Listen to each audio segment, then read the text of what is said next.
Nama saya Aish Naufal. Jangan lupa like dan subscribe. Okey, jom. Hari ini kita akan unboxing Atomic Tune to Motor Pro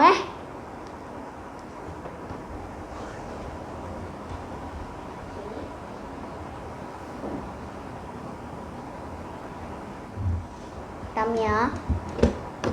Okey, kita akan upgrade dengan motor Atomic Tune to Motor Pro. Kita akan letak dari kereta Toyota ni. Okey, ni kotak dia Kalau kereta dia macam ni dah upgrade. Kita tengok.